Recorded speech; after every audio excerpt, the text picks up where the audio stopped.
नमस्कार। एचपीआरसी के upcoming exams के लिए हमने अलग से एक नई सीरीज चलाई है जिसको हमने अभ्यास एचपीआरसी करके नाम दिया है। इस अभ्यास एचपीआरसी सीरीज में जो है हम ऑफिशियल सिलेबस को कवर करते हैं। जो भी आपका ऑफिशियल सिलेबस रहता है उसको कवर करते हैं। जितने भी क्वेश्चन यहाँ पर डिस्कस किए जाते हैं वो सारे के सारे as per official syllabus discuss किए जाते हैं और डिटेल में डिस्कस किए जाते हैं। प्रीवियस ईयर के जो पेपर हो चुके हैं उनको एनालाइज कर और हर एक क्वेश्चन को यहाँ पर डिटेल से डिस्कस करते हैं ताकि आपको जो है वो आने वाले एग्जाम्स में हेल्प मिल सके। अभी क्वेश्चन नंबर 1 से डिस्कशन को स्टार्ट करेंगे। बोलते हैं the combination of chromosomes XX in human offspring determine the sex. तो बोलते हैं कि मानव संतान में अगर गुणसूत्र XX होते हैं तो उनका जो संयोजन है वो किस लिंग को जो है वो निर्धारित करता है। देखिए सेक्स हार्मोन जो है वो अलग अलग होते हैं। एक्स भी होता है, वाई भी जो है वो होता है। जब ये XX हार्मोन जो है वो मिलते हैं तब जो संतान पैदा होती है वो जो है वो फीमेल पैदा होती है। ऑप्शन डी जो है वो इसका सही आंसर है। ये बेसिक 8वीं 10वीं का साइंस का क्वेश्चन है और ये TGT आर्ट्स के एग्जाम में पूछा गया था, इसलिए यहाँ पर जो है वो इसको डिस्कस किया जा रहा है। वैसे ही ऑन द अदर हैंड अगर XY जो है वो मिलते हैं यानी कि XY क्रोमोसोम्स होते हैं तब जो संतान पैदा होगी तब वो मेल संतान जो है वो पैदा होगी। तो इसके ऊपर क्वेश्चन बन सकता है। ये आप ध्यान रखना है XX से क्या होगा, XY से क्या होगा। जब पहले क्वेश्चन बनाए तो आगे क्वेश्चन बनने की जो है वो पूरी संभावना जो है वो इस डाटा के ऊपर है। अब देखिए साइंस को काफ़ी इंपॉर्टेंस जो है वो एग्जाम में दी जाती है। तो इस वीडियो के लास्ट में लगभग 40-50 क्वेश्चन हम साइंस के 1 लाइनर क्वेश्चन जो है वो डिस्कस करेंगे, तो उनको ध्यान से देखना, वहाँ से डेफिनेटली आपको हेल्प जो है वो मिलेगी। अगला क्वेश्चन देखिए यहाँ पर क्या बोलते हैं। अगले क्वेश्चन में बोलते हैं यहाँ पर Shankar Lal Banker came into prominence in Gandhian politics primarily due to his involvement in. तो बोलते हैं कि शंकर लाल बैंकर थे एक, ये गांधीवादी राजनीति के मुख्य रूप से किसके साथ अपने संलिप्तता के कारण जो था वो प्रमुखता में जो था वो आए थे।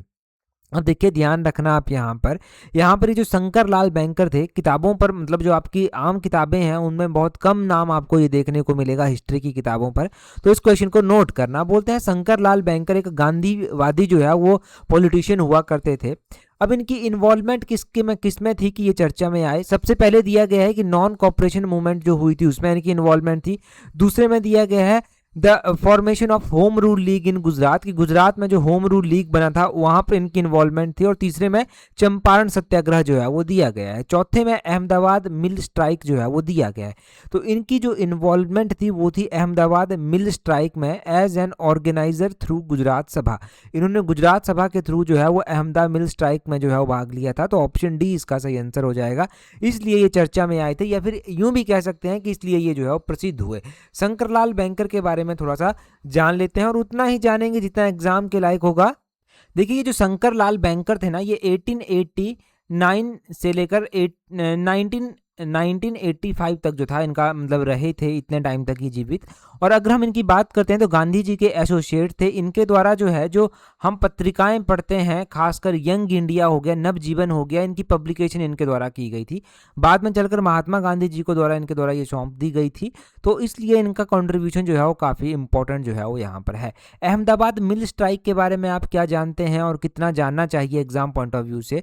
देखिए अहमदाबाद मिल स्ट्राइक हुई थी और गांधी जी जब इंडिया में आए थे तो इनका जो है वो यहाँ पर शुरुआत ही थी एक तरह से। अब ये जो अहमदाबाद मिल स्ट्राइक थी ये पहली भूख हड़ताल थी जो महात्मा गांधी जी के द्वारा की गई थी। ये हुई कौन से ईयर में थी? ये हुई थी 1918 में। तो 1918 की ये अहमदाबाद मिल स्ट्राइक आपने ध्यान रखनी है। इसमें बेसिकली जो कॉटन मिल वहां पर थी ना अहमदाबाद में, उसके ऑनर्स जो थे और वर्कर जो थे उनके बीच में डिस्प्यूट था। उनको एक प्लेग बोनस जो था वो दिया जाता था, उसको डिसकंटिन्यू जो था वो कर दिया गया था। अब मिल के जो ऑनर थे वो चाहते थे कि इस बोनस को वो वापस ले लें। वर्कर चाहते थे कि इस बोनस में जो है वो 50% जो है वृद्धि कर दी जाए। तो इसको लेकर ही जो था वो यहाँ पर ये हड़ताल जो था वो चली थी और गांधी जी ने यहाँ पर जो था वो पार्टिसिपेट किया था। जब गांधी जी यहाँ पर पार्टिसिपेट करते हैं तो गांधी जी ने वर्कर्स को ये भी एडवाइस किया था कि आप जो है वो अहिंसात्मक वे जो है वो अपनाइए। जब भी आप स्ट्राइक करेंगे तो थोड़ा नॉन वायलेंट जो है वो रहिए। ये गांधी जी के द्वारा सुझाया गया था। अब गांधी जी खुद भी यहाँ पर जो है वो हंगर स्ट्राइक पर चले जाते हैं, अमरण अनशन आप बोल सकते हैं, उसके ऊपर गांधी जी चले जाते हैं। और लास्ट में जब ये वापस लेते हैं तो वापस कैसे लेते हैं अपने स्ट्राइक को? ये जो ट्रिब्यूनल बनाया गया था एक, उस ट्रिब्यूनल के द्वारा जो है वो वर्कर्स को जो प्लेग बोनस की हम बात कर रहे थे वो 35% उसमें जो है वो इंक्रीज जो था वो कर दिया गया था, या फिर उनके वेजेस में जो है वो इंक्रीज जो था वो कर दिया गया था 35%। तो इस तरह से आपने ये अहमदाबाद मिल स्ट्राइक ध्यान रखनी है। इसके बाद खेड़ा सत्याग्रह भी जो था वो हुआ था। ये पहला नॉन कॉपरेशन जो है वो आंदोलन गांधी जी का माना जाता है। अगला क्वेश्चन देखिए क्या बोलते हैं which event mark the assertion of sovereignty by Shivaji. तो बोलते हैं कि किस घटना ने शिवाजी द्वारा संप्रभुता के दावे को चिन्हित किया था। तो बोलते हैं कि कौन सा इवेंट ऐसा था जिसने जो है वो शिवाजी का जो दावा था संप्रभुता का उसको जो है वो चिन्हित किया था। देखिए शिवाजी की अगर हम बात करते हैं तो बोलते हैं शिवाजी के द्वारा जो कॉरोनेशन एज छत्रपति था, मतलब उन कॉरोनेशन का मतलब हुआ जो राज्याभिषेक उनका हुआ था छत्रपति के रूप में, उसको जो है वो संप्रभुता के दावे के रूप में चिन्हित किया गया। तो ऑप्शन डी इसका सही आंसर हो जाएगा, कॉरोनेशन एज छत्रपति। यानी कि जो कॉरोनेशन का पता चल गया ना, कॉरोनेशन होता है छत्रपति, कॉरोनेशन होता है राज्याभिषेक। तो ठीक है, जो राज्याभिषेक हुआ था ना, राज्याभिषेक के चलते जो है उन्होंने छत्रपति की उपाधि जो था वो धारण की थी, और छत्रपति की उपाधि इन्होंने 1674 को धारण की थी। एग्जैक्टली अगर आपको याद रखना है तो 6 जून 1674 को इनके द्वारा ये रायगढ़ का किला हुआ करता था, जहां पर औपचारिक रूप से इनका राज्याभिषेक होता है और ये छत्रपति की उपाधि जो है वो धारण करते हैं। अब छत्रपति की उपाधि तो धारण कर दी गई थी, इसके बाद इन्होंने एक समारोह किया, इसमें इन्होंने औपचारिक रूप से जो है वो स्वतंत्र और संप्रभु राज्य के रूप में जो है वो अपने राज्य को जो है वो घोषित किया। अब जब इन्होंने जो है वो इनका राज्याभिषेक हुआ था तो शिवाजी ने जो है वो 32 मण सोने का सिंहासन था, उसके ऊपर बैठकर जो है वो खुद को स्वतंत्र शासक के रूप में जो था वो स्थापित किया था। इनके द्वारा जो है वो कुछ सिक्के भी जो था वो चलाए गए। सिक्के जो चलाए गए उसमें मुख्य रूप से एक आपने सिबराई सिक्का ध्यान रखना है, ये कॉपर का हुआ करता था, और एक गोल्ड का सिक्का हुआ करता था जिसको होन बोलते हैं, ये होन गोल्ड का सिक्का हुआ करता था। तो ये सिबराई सिक्का और होन सिक्का भी आपने जो है वो ध्यान रखना है। ठीक है जी, तो ये आपको कॉरोनेशन एज छत्रपति जी आपको पता चल गया, इतना यहाँ से याद रहेगा।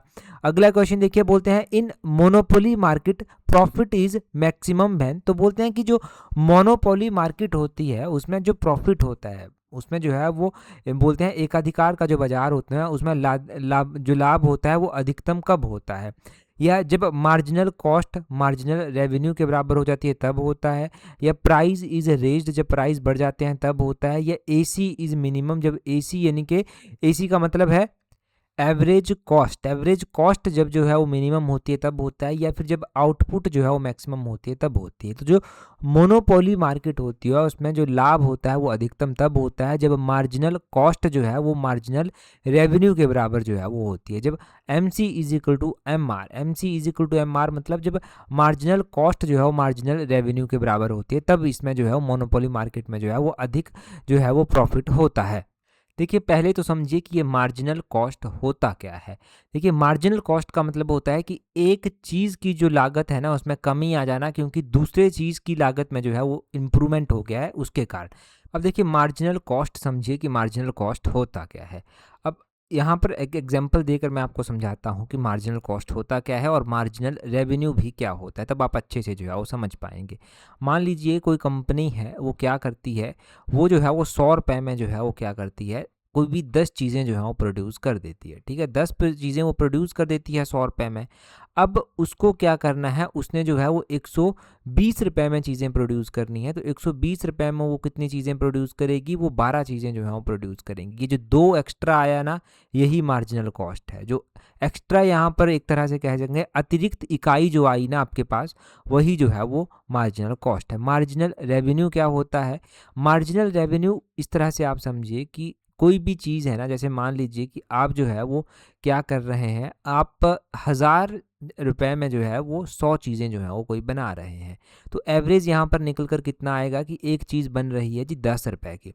अब आपको जो है वो इसमें जो है वो एक और चीज़ एक्स्ट्रा बनानी है, तो आपकी कॉस्ट कितनी आएगी, 1010 जो है वो आपकी कॉस्ट आ जाएगी। तो ये जो 10 रुपये एक्स्ट्रा रेवेन्यू आ गया ना, आपको जो है वो 11 चीज़ें जो है वो बनानी है। तो 11 चीज़ों के लिए आपकी रेवेन्यू कितनी होगी, वो 1010 हो जाएगी।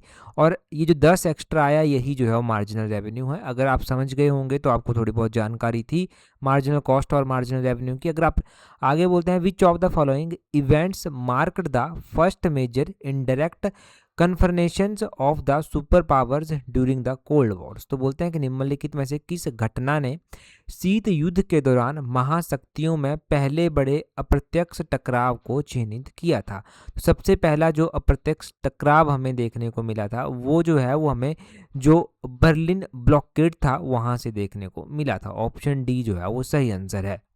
अब देखिए ये बर्लिन ब्लॉकेड था क्या, वो भी समझते हैं। यहाँ पर वर्ल्ड वॉर सेकेंड भी समाप्त हो चुका था। अब जो है वो यहाँ पर कोल्ड वॉर वाला टाइम स्टार्ट होने वाला था। तो कोल्ड वॉर की प्रमुख अंतर्राष्ट्रीय घटनाओं में ये जो है वो आता है बर्लिन ब्लॉकेड। इसको बर्लिन नाकाबंदी भी बोला जाता है। जो सोवियत संघ हुआ करता था उस टाइम, सोवियत संघ ने क्या किया, पश्चिमी देश जैसे कि अमेरिका, ब्रिटेन, फ्रांस, इनको काउंटर करने के लिए जो है वो बर्लिन से जो है वो बेदखल करने के लिए इन्होंने जो है वो पश्चिमी बर्लिन की ओर जाने वाले जो रास्ते थे, चाहे वो ज़मीनी रास्ते थे चाहे वो जल मार्ग वाले रास्ते थे, उन सभी रास्तों को जो था वो बंद कर दिया। अब यहाँ पर ना कहीं पर पश्चिमी देशों को भी जवाब देना था। तो पश्चिमी देशों ने भी जो है वो कार्रवाई की, उन्होंने रास्ते और पानी से जाना बंद कर दिया। वो जो है वो लगभग 11 महीनों तक जो है वो हवाई मार्ग से ही जो था वो जाते रहे थे। अब ये जो सारा सिनेरियो हुआ था, बर्लिन जो ब्लॉकेड हुआ था, बर्लिन नाकाबंदी जो हुई थी, ये 1948 में जो था वो हुई थी।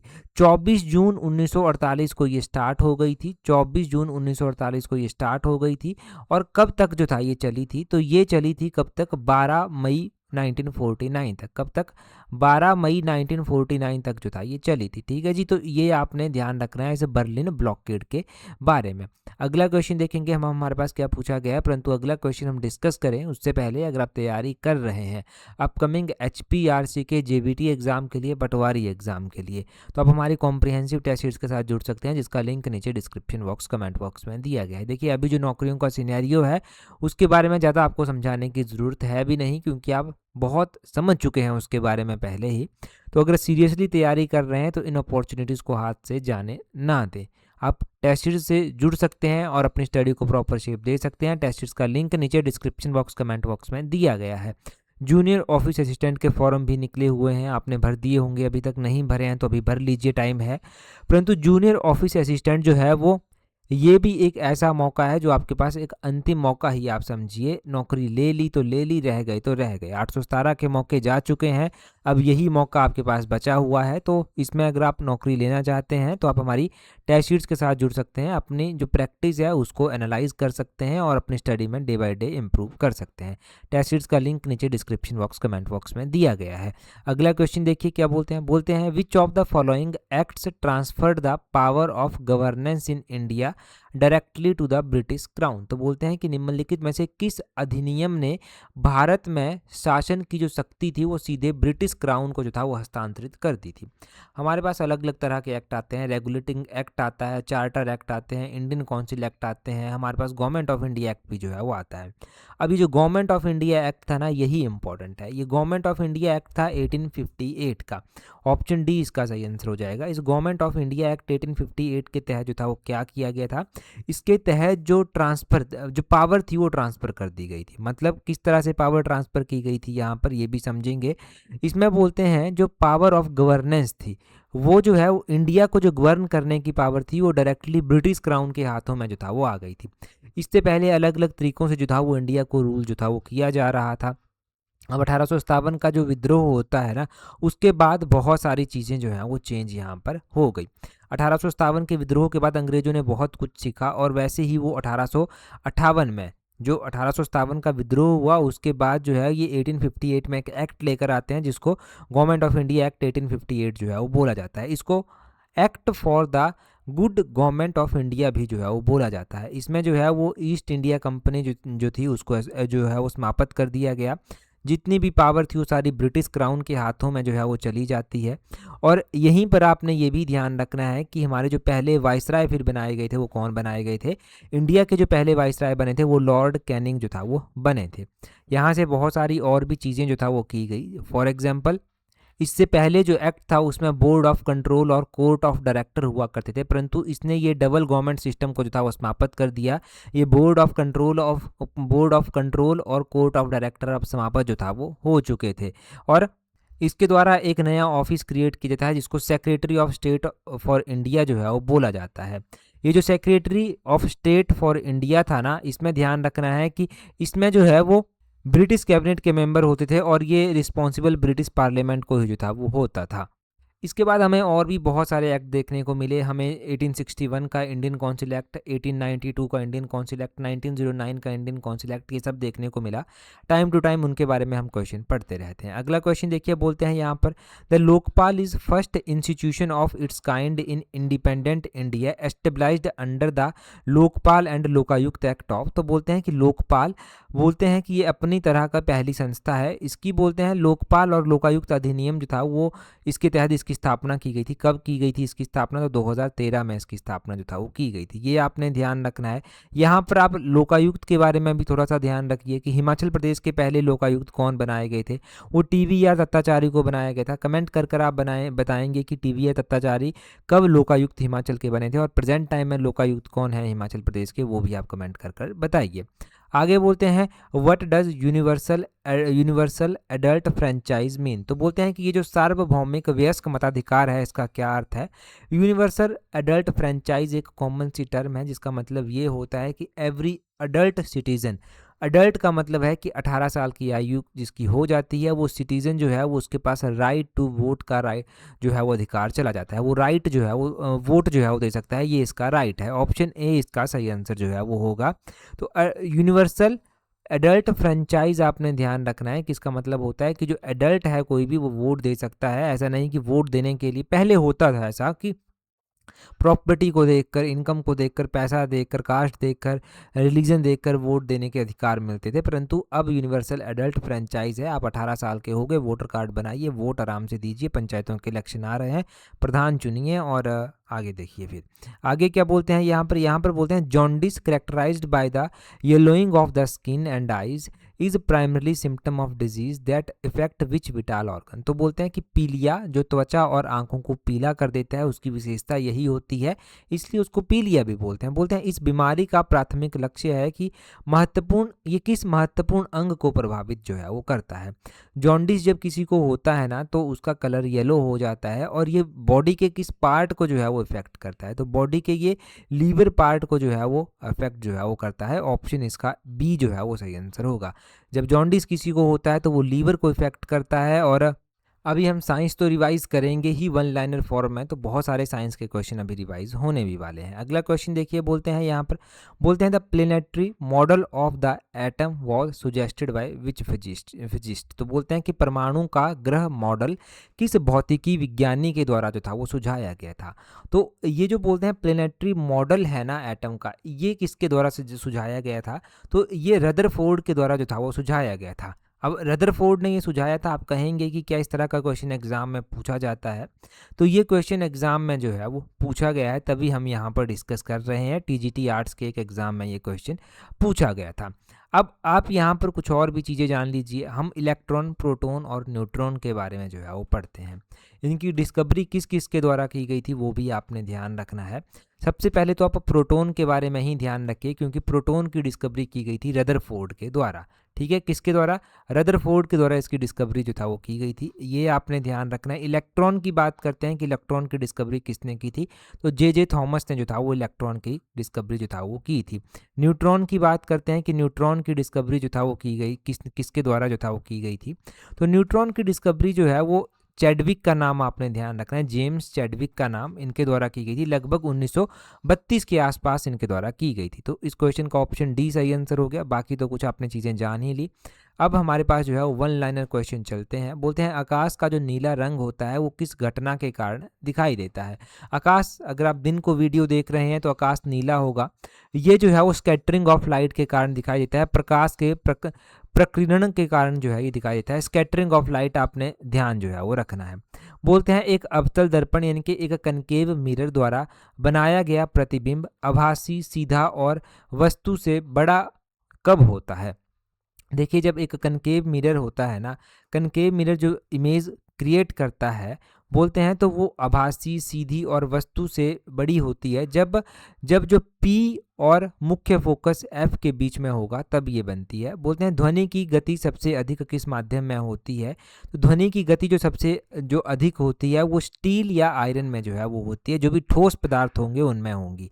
ठीक है, तो ये ध्यान रखना कि ठोस पदार्थों में ध्वनि की गति सबसे अधिक जो है वो होती है। बोलते हैं आगे ऑप्टिकल फाइबर किस सिद्धांत पर कार्य करता है?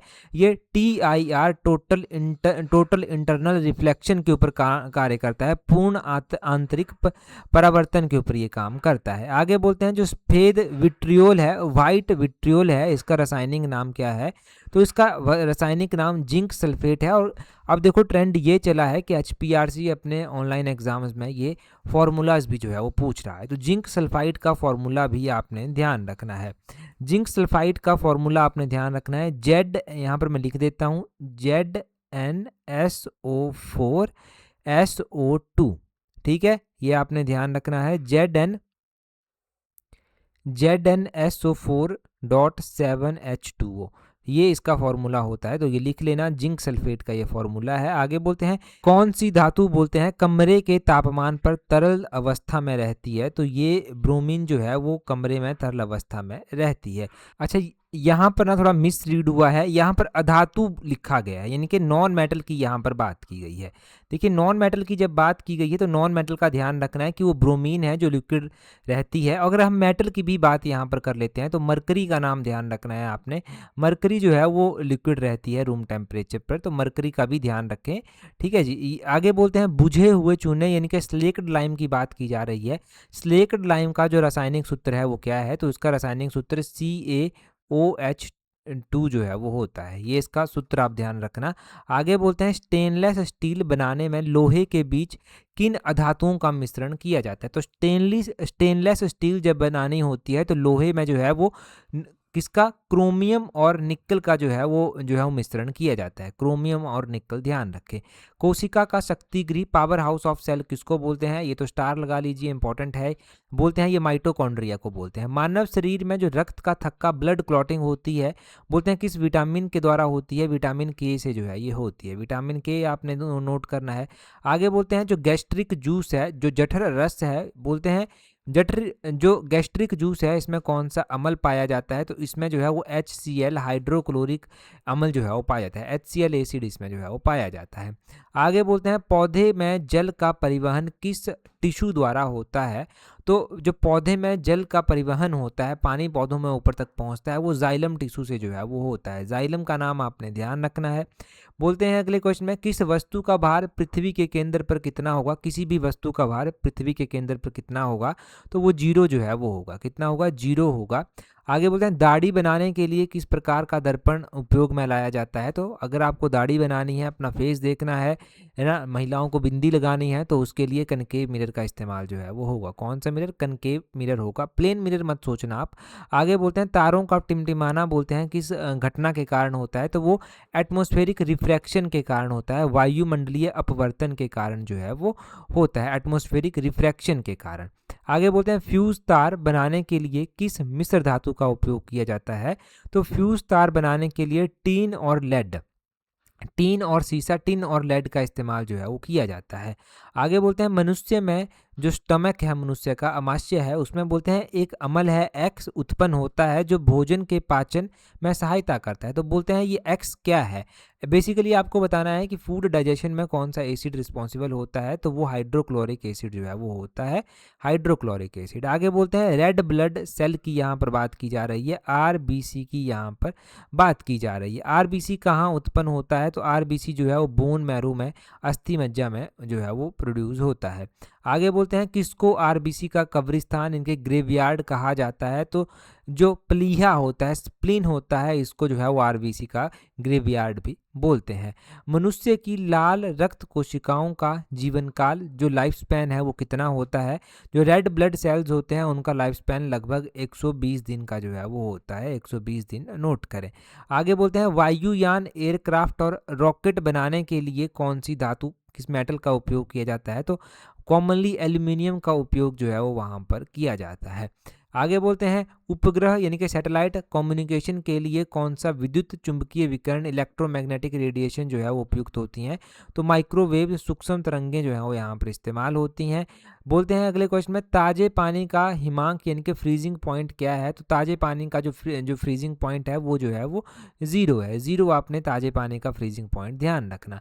रॉकेट और जेट प्लेन की उड़ान किसके सिद्धांत किसके प्रिंसिपल का जो है वो व्यवहारिक अनुप्रयोग है। तो बोलते हैं किसके प्रिंसिपल पर ये बेस्ड है। ये कंजर्वेशन ऑफ लीनियर मूवमेंट पर जो है वो बेस्ड है, यानी कि रैखिक गति का संरक्षण। इंग्लिश में याद रखेंगे तो ज़्यादा अच्छे से याद रहेगा, कंजर्वेशन ऑफ लीनियर मूवमेंट पर बेस्ड है। आगे बोलते हैं वायुयान के इंजन की प्रति मिनट परिक्रमण यानी कि रेवोल्यूशन जो उसकी है की संख्या मापने के लिए किस उपकरण का इस्तेमाल होता है। तो ये टैकोमीटर का इस्तेमाल जो है वो होता है। टैकोमीटर एक इंस्ट्रूमेंट है। आगे बोलते हैं यदि प्रतिबिंब यानी कि इमेज सीधी और छोटी है, दर्पण मिरर को चेहरे से दूर ले जाने पर वो सीधा रहता है, तो दर्पण कौन सा होगा। तो दर्पण कन्वेक्स दर्पण जो है वो होगा। ड्राई आइस का फॉर्मूला पूछा गया है, तो सॉलिड कार्बन डाइऑक्साइड इसको बोलते हैं, सॉलिड CO2। आगे बोलते हैं सिरके विनेगर में कौन सा अम्ल मुख्य रूप से पाया जाता है। तो विनेगर में जो है वो मुख्य रूप से जो है वो एसिडिक एसिड जो है वो पाया जाता है। हमने ना अभी एक टेस्ट सीरीज भी डिस्कस की थी साइंस की, जो मतलब बड़े प्रीवियस ईयर के क्वेश्चंस यानी कि प्रीवियस जो ऑनलाइन पेपर हुए हैं उनको देखकर बनाई गई थी। तो वो टेस्ट सीरीज ग्रुप में डाल दी गई है, उसको एक बार रिवाइज कर लेना, वो काफ़ी हेल्प आपकी करने वाली है। आगे बोलते हैं मॉडर्न पीरियोडिक टेबल किस परमाणु गुण पर आधारित है। तो ये जो एटॉमिक नंबर है, आधुनिक जो मॉडर्न पीरियोडिक टेबल है वो एटॉमिक नंबर पर बेस्ड है। आगे बोलते हैं फोटोग्राफी में किस रसायन का उपयोग होता है। सिल्वर ब्रोमाइड का इस्तेमाल होता है। सुसाइड बैग किस कोशिकाकांग को कहा जाता है। तो ये लाइजोसोम को कहा जाता है, लाइजोसोम को सुसाइड बैग बोलते हैं। शरीर की सबसे बड़ी ग्रंथि जो लार्जेस्ट ग्लैंड है वो कौन सी है। शरीर की सबसे बड़ी ग्लैंड जो है वो लीवर है। लीवर का क्वेश्चन हम पहले भी पढ़ रहे थे कि लीवर को इफेक्ट करता है जब ये पीलिया होता है, जॉन्डिस होता है। बोलते हैं आगे बोलते हैं इंसुलिन की कमी से कौन सा रोग होता है। तो इससे डायबिटीज़ जो है वो होती है, तभी तो इंसुलिन के इंजेक्शन दिए जाते हैं डायबिटिक पेशेंट को। आगे बोलते हैं रक्त का लाल रंग किसके कारण होता है। तो ये जो है वो हीमोग्लोबिन के कारण जो है वो होता है। प्रकाश वर्ष यानी कि लाइट जो ईयर है उसकी इकाई क्या है। उसकी इकाई जो है वो एस्ट्रोनॉमिकल डिस्टेंस है। आगे बोलते हैं जेनेटिक का जनक किसे माना जाता है। आनुवंशिकी किसको बोलते हैं, जेनेटिक्स का। तो ये जो है वो जो ग्रेगर मेंडल हैं उनको जो है वो बोला जाता है। तो जेनेटिक के जनक आपने ध्यान रखने हैं। आगे नाइट ब्लाइंडनेस पूछा गया है कि किस विटामिन की कमी से होती है। तो ये विटामिन ए की कमी से जो है वो होती है। ध्वनि की तीव्रता इंटेंसिटी ऑफ साउंड जो है वो उसको मापने की इकाई क्या है। तो ये डेसिबल जो है वो इकाई है, डेसिबल इकाई आपने ध्यान रखनी है। आगे बोलते हैं लाफिंग गैस का रासायनिक नाम क्या है। नाइट्रस ऑक्साइड N2O इसको बोलते हैं, ऐसे लिखते हैं N2O, ठीक है जी, N2O इसको बोलते हैं नाइट्रस ऑक्साइड। शरीर का तापमान टेम्परेचर जो है वो मस्तिष्क का कौन सा भाग रेगुलेट करता है। तो ये जो है वो हाइपोथैलेमस के द्वारा रेगुलेट किया जाता है। लोहे के जंग रस्टिंग बोलते हैं जो होती है, बोलते हैं उसके लगने का जो परिवर्तन होता है वो किस तरह का होता है। तो वो एक केमिकल रिएक्शन में जो है वो आता है, केमिकल रिएक्शन में ये आता है। आगे क्या बोलते हैं, आगे बोलते हैं सौर ऊर्जा यानी कि सोलर एनर्जी को विद्युत ऊर्जा में बदलने के लिए कौन सा एलिमेंट प्रयोग में लाया जाता है। तो ये सिलिकॉन जो है वो लाया जाता है। न्यूक्लियर रिएक्टर में जो मॉडरेटर होता है वो कौन सा होता है। तो न्यूक्लियर रिएक्टर में जो मॉडरेटर का काम करता है वो हैवी वाटर करता है, जिसको भारी जल या D2O भी जो है वो बोलते हैं। क्या बोलते हैं, D2O उसको बोलते हैं। आगे बोलते हैं पिट्यूटरी ग्लैंड यानी कि पीयूष ग्रंथि को शरीर की किस अन्य ग्रंथि के रूप में जाना जाता है। तो वो मास्टर ग्लैंड के रूप में जो है वो जाना जाता है। आगे बोलते हैं यहाँ पर क्वांटम थ्योरी का प्रतिपादन किस वैज्ञानिक ने किया था। तो क्वांटम थ्योरी जो है वो मैक्स प्लैंक का जो है वो एक्सपेरिमेंट है। आगे बोलते हैं कलर ब्लाइंडनेस मुख्य रूप से किन रंगों के बीच में अंतर करने में कठिनाई पैदा करती है। तो ये रेड और ग्रीन रंग जो होते हैं ना उनके बीच में, रेड और ग्रीन के बीच में डिफरेंस करने में जो है वो ये कठिनाई पैदा करती है, डिफरेंस में नहीं कर पाते। आगे बोलते हैं एस्प्रिन का रासायनिक नाम, केमिकल नाम क्या है। तो एस्प्रिन को जो है वो एसिटाइल सैलिसिलिक एसिड जो है वो इसका रासायनिक नाम है। जब लिफ्ट अचानक से नीचे गिरती है तो लिफ्ट में मौजूद व्यक्ति का जो अपेरेंट वेट होता है उसमें क्या होता है। तो वो 0 हो जाता है उसका अपेरेंट वेट जब लिफ्ट एकदम से नीचे गिरती है। पौधे में ये तो हमने जाइलम वाला पढ़ लिया है। आगे बोलते हैं कैथोड रे की खोज किसके द्वारा की गई थी? तो ये जे थॉमस के द्वारा कैथोड रे की थी जो है वो खोज जो था वो की गई थी। तो ये हमने कुछ इंपॉर्टेंट क्वेश्चन पढ़े, इंपॉर्टेंट ही नहीं, ये बहुत ही ज़्यादा इंपॉर्टेंट क्वेश्चंस हैं। कोई भी क्वेश्चन एग्जाम में ऐसा पूछा जा सकता है, ये बेसिक क्वेश्चंस गलत नहीं होने चाहिए। आगे क्वेश्चन में देखिए क्या बोलते हैं Kochi and Chennai are connected by. तो कोची और चेन्नई को किसके द्वारा जो है वो जोड़ा जाता है? तो कोची और चेन्नई का आपने कमेंट कर कर बताना है कि कौन इनको आपस में जो है वो जोड़ता है। ये क्वेश्चन इससे पहले पार्ट में हमने पढ़ा था, H57 वाले पार्ट में हमने पढ़ा था। अगर आपने टेलीग्राम पर हमें ज्वाइन नहीं किया है, तो टेलीग्राम पर ज्वाइन करने के लिए अपने टेलीग्राम से @tallexam31 इस तरह से सर्च करना, आपको हमारा टेलीग्राम चैनल जो है वो मिल जाएगा। आज की इस वीडियो में इतना ही है। That's all for today. Thank you very much for watching and listening it very patient.